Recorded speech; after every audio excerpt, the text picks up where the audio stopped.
On a effectivement été plutôt surpris par la bonne résistance du marché immobilier. Une année qu'on peut qualifier d'exceptionnelle.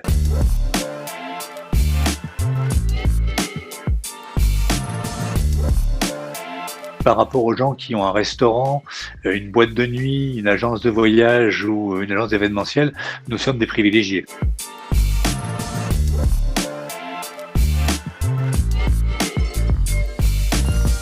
Si on peut faire une synthèse, on va dire qu'avec moins 25% de temps d'activité, qui correspond à environ 12 semaines de confinement, le marché, il a reculé que de 10%.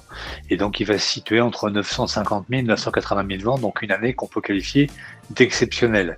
Et on l'explique avec une espèce de phénomène très bizarre, c'est que tous les projets qui ont été stoppés dès le 17 mars 2020, ils sont restés en stock dans l'esprit des gens et ils sont venus s'enrichir de tous les projets qui sont constitués entre le 17 mars et le 11 mai.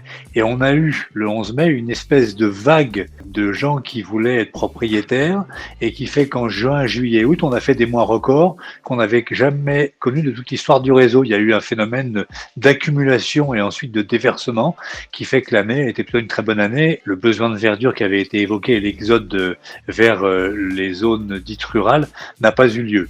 En revanche, si on compare les différentes villes, il y a un phénomène intéressant, c'est que dans les grandes villes et dans les hypercentres, les prix ont arrêté de monter. Pour deux raisons. La première, ils avaient beaucoup trop augmenté. Et puis deuxièmement, les gens aujourd'hui ont peut-être envie d'autre chose. Et il y a un phénomène de gentrification volontaire et choisie de gens qui ont fait de belles opérations immobilières, qui habitaient en centre-ville, en hypercentre, et qui, avec le prix de vente, achètent 10 ou 15 mètres carrés de plus à 3 ou 5 kilomètres. Et puis, il y a un phénomène de rattrapage, en revanche, qui se situe dans les zones dites rurales ou les communes de moyenne taille, avec des prix qui ont beaucoup augmenté parce que les taux étant extrêmement bas, le passage du je veux acheter à je peux acheter a été facilité. On a effectivement été plutôt surpris par la bonne résistance du marché immobilier. Effectivement, en termes de logements anciens, on prévoyait, du fait de l'ampleur de la crise économique et sanitaire, une baisse du marché, même si on pensait qu'elle serait modérée. En fait, on a eu une quasi-stabilité par rapport à un niveau très élevé en 2019, où on avait fait plus d'1 million de ventes de logements anciens. On a fait pratiquement le même montant en 2020 avec une baisse de seulement 4%. On a fait 1 20 000 logements vendus. Donc, c'est pratiquement le même niveau qu'en 2019. Donc, c'est effectivement plutôt une très bonne surprise. Et dans le neuf, une baisse assez marquée. Et en termes de prix, là aussi, une bonne surprise puisqu'on a eu quand même une hausse des prix d'environ 5% sur un an, ce qui est plutôt un très bon chiffre compte tenu du contexte économique et sanitaire.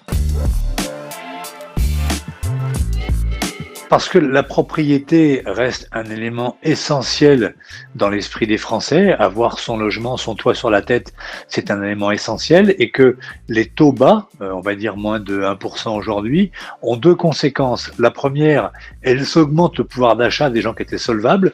Pour 1 000 € de mensualité sur 20 ans, avec des taux à 4%, on vous prête 172 000 €. Avec des taux à 1%, on vous prête 212 000 €. Donc vous êtes virtuellement plus riche de 40 000 €. Et puis l'autre conséquence, c'est que à prix de vente à 150 000 €, la mensualité baisse, c'est-à-dire que entre 4% et 1%, votre mensualité passe de 800 à 700 €. Et ça a une conséquence, c'est que ça augmente le nombre d'acheteurs solvables, le nombre de gens qui sont éligibles au crédit.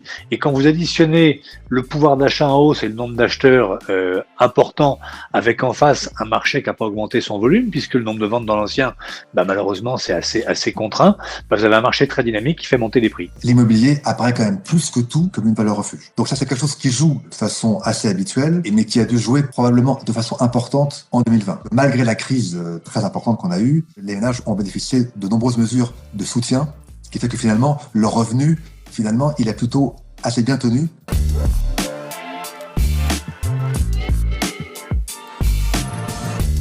Il y aura probablement certains transferts de demandes aux dépens des très grandes villes et au profit ou de périphéries ou de villes moyennes. Malheureusement, on peut quand même penser que le taux de chômage va s'accroître. Le chômage pourrait avoir quand même un élément un peu modérateur sur le dynamisme du marché immobilier en 2021. Il y a un élément qu'on a observé et qui peut s'amplifier, c'est l'augmentation extrêmement forte de gens qui achètent à titre de placement. On va dire que la pierre devient une espèce de lingot d'or. Il est probable qu'on retrouve en revanche un retour en grâce des communes de moyenne taille avec une recherche de sens. Mais je ne crois pas en revanche à l'exode rural dont on a parlé à une époque.